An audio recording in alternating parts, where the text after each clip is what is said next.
Well, hello, folks. Just a quick update. Um, I've been curious to see what Peter Joseph is coming up with these days. He's working on something. He just dropped a podcast, a video on YouTube that I posted at Globe Hackers and Minds and whatnot. I haven't seen the whole thing, but at least he's somebody who keeps trying to create an opportunity for people to create a different form of a different way of doing things economically. I don't think he gets all of it because he has some blind spots in terms of physics and biology that he might have to work on. He's spent a lot of time over the last 15, 20 years, maybe, uh, learning about economics. And for that, hats off to him because he's an artist, he's a filmmaker and a musician. And he's done a lot of reading. I know this because I'm not an academic. So you have to do quite a bit of reading to even understand anything on a shallow level about these subjects. Um, but I became attracted to him because he was interested in economics and seeing through some of the smoke and mirrors that are inherent and structured into our economic system and have been for a long, long time. Uh, Financialized global neoliberal capitalism is a problem, and it has been for a long time. All over the world, nowhere is safe because capital is international. Corporatism, corporations are international. They go where they want, where they can get the best deals, buy the best assets, make the most money, the most profits. And everybody's a player, in particular, the United States and China, uh, love them or hate them. They have financial clout. They're able to buy companies. And I just saw a video this morning about the housing crisis in Portugal, but nowhere is safe. Bali isn't safe. Spain went down a long time ago. The Airbnb thing is an absurd horror. I've always thought I never liked these app service companies because the gig economy is a false economy in so many ways. It's a financial play. You may be able to make a little money as a Lyft driver if you have to, but that's not the kind of work you want. I was talking to my friend yesterday who's in New Mexico, and he was saying we're slaves on a treadmill. We're taught to think it's normal, and nothing gets easier for us. And we can't. There's no escape. There's no way out. So you have to rent your property out as an Airbnb if you want to have any money. And the prices shoot up, and the housing prices shoot up, and consumer prices shoot up, and energy prices shoot up. My bank here is owned by an American company. My energy company here in Portugal is owned by a Chinese company, all that kind of thing. So this is American style neoliberal financialized global capitalism. It's an omnicidal heat engine. It's a death machine. It is very much this ideology, this belief system, this religion is very much at the heart of ecocide and inequality. And it is going to be the cause of global civil wars and revolutions. Right wingers talk about it, and it's always because they're Islamophobic or something phobic, right? There's some other tribe out there, the barbarians at the gate, and they're coming to get you. And, we have to fight them off to protect the purity of our race, of our culture. So, there's never any self reflection like, Why do we have East Indians and Pakistanis and Muslim populations in our cities, in our country?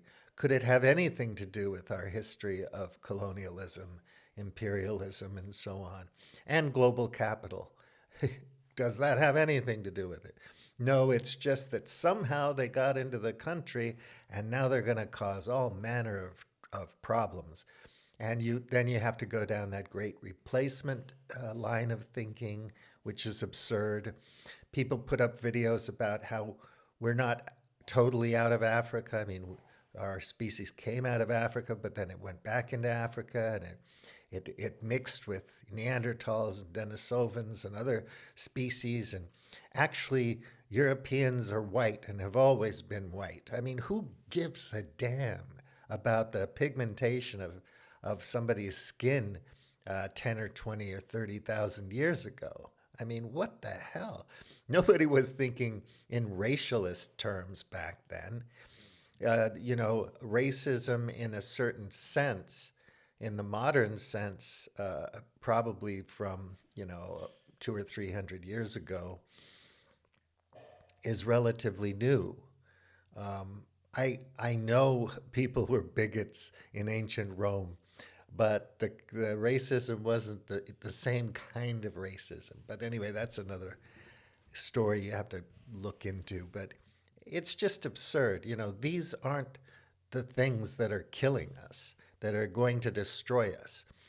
Metabolic syndrome doesn't come from, Islamists or whatever, LGBTQ people. The culture wars is a joke. It's a red herring. Anyway, um, you know, our ills stem from greed and the seven deadly sins and global financialized capitalism. Uh, it's a wealth pump that pushes money to a very few at the top. Um, it's pernicious, it's ubiquitous, and it's dangerous. And nobody's thinking about it. And they haven't forever.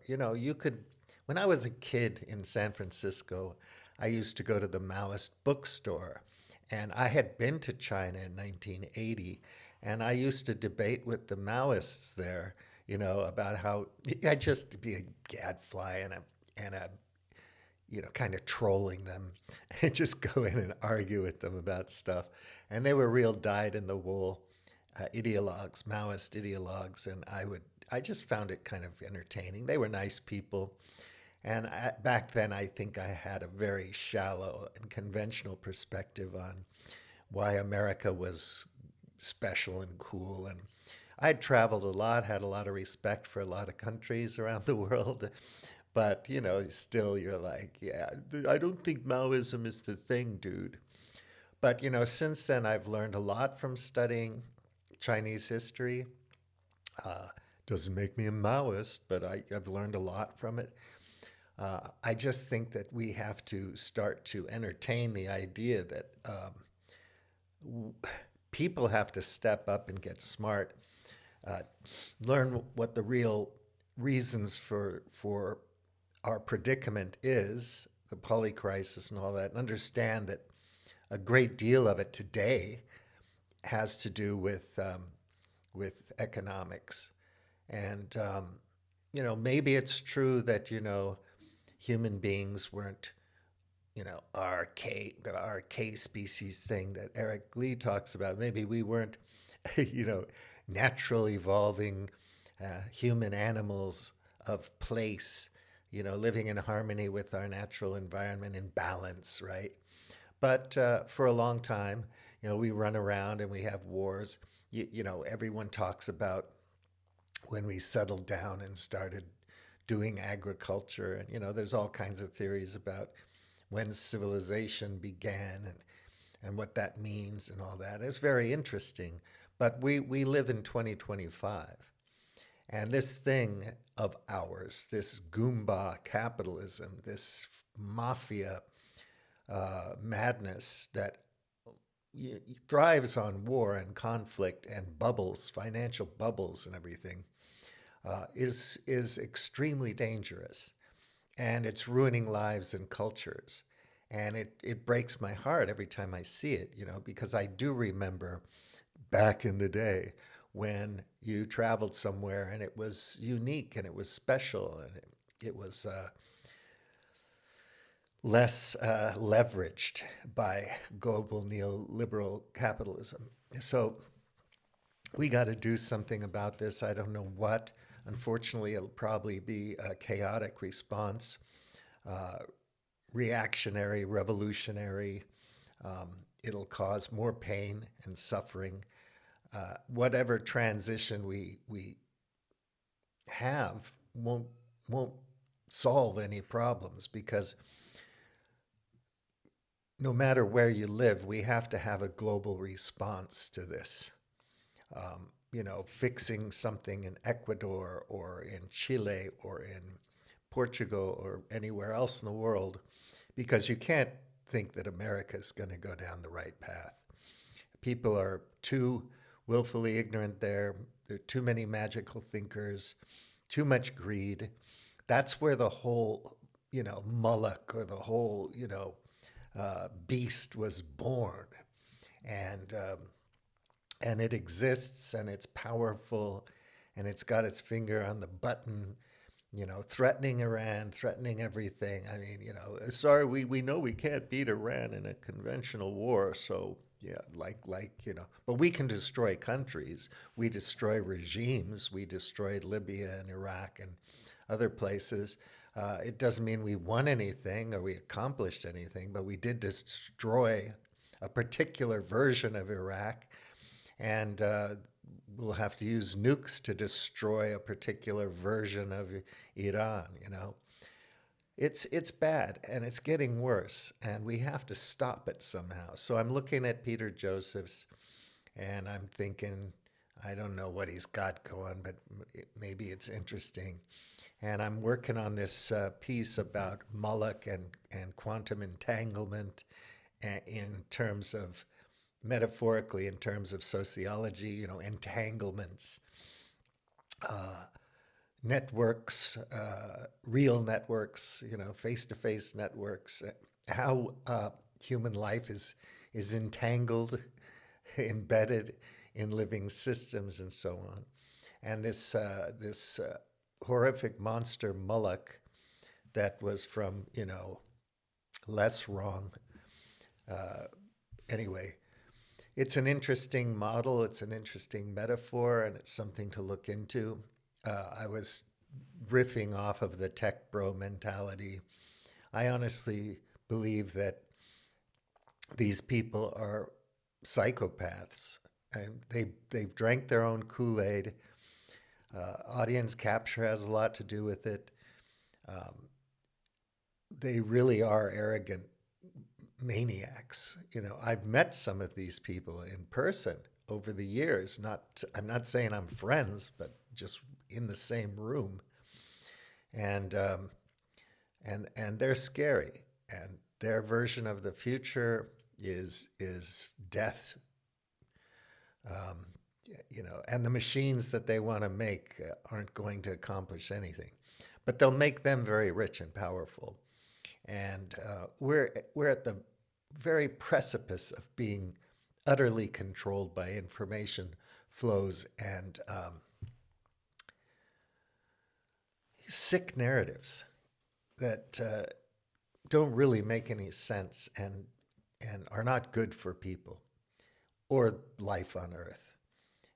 There's going to be a correction in the population. Everybody knows that. Demographers know that worldwide. There are many reasons for it. The poison and the pollution's catching up to us. The climate problem's locked in. It's never going to get any better, and it's rapid. All of these changes are happening extremely fast. If you look at geological time, or if you look at just deep time in terms of our species and so on, it's a horrific pace, and it's accelerating, and some people actively want to accelerate it. I'm going to stop here, but we've got to push back against the people who run the economy. I know it's hard because they hold all the cards, so to speak. They have the power and the wealth and the influence, and they control the PR companies, and they control the advertising companies, and they control the think tanks. How do you stand up to them? You build nodes in your community. It's hard. I want to do it here, but it's so damn hard, where you bring people together, talk about these things, educate one another, and build a team and start to do whatever you can within the law to push back. And then eventually, when it blows up, you're going to have to know what it is you're fighting for. Not just fighting the other, these savage invaders, but what kind of a system do you want to have in place when the dust settles and all the bodies are cleaned off the street? What comes next? Is there anything better than what we have now that comes next? It's a horror story to think about, but I'm not a doomer or a doomist. But if you look into things carefully, you know what the trends are, and there are so many historical precedents for these kinds of collapses. But this is a major global one.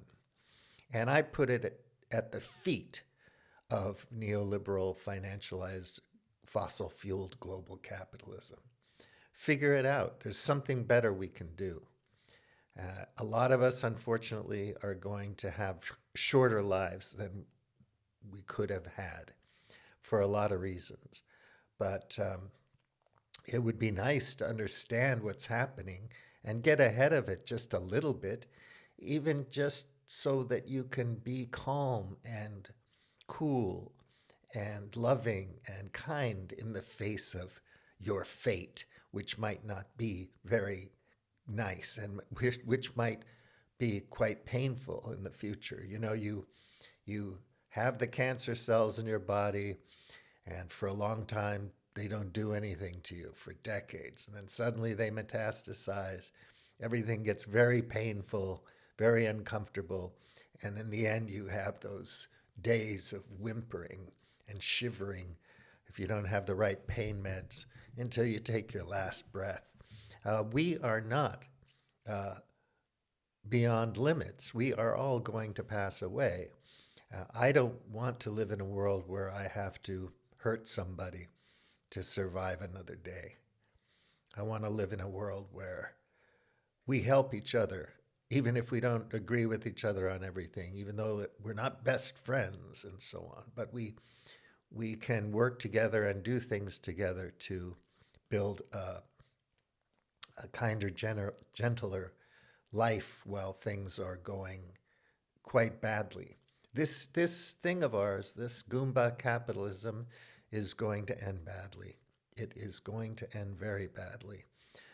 You don't have to understand ocean biology, or you don't have to understand glaciers, ice cores, melting permaculture, unleashing new ancient diseases on the world, anthrax and other things that we can't control. There's so many viruses, novel viruses in the permaculture that we can't do anything about. We don't know anything about antibiotic resistance and so on and so forth.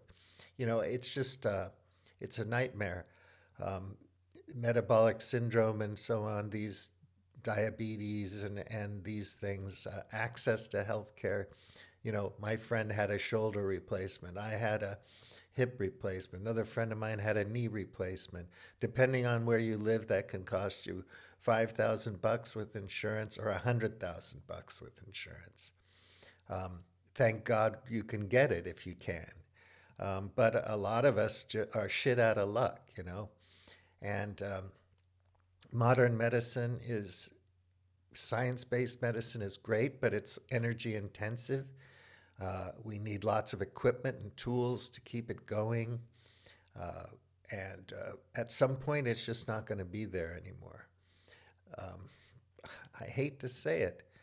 I wish people would look into these things more and not be afraid of it. It's not going to kill you to understand reality. It's not going to hurt that bad, really. And it's a fascinating subject to look at things from a systems perspective. And read the Limits to Growth that was written back in 1973, I think it was, and updated recently.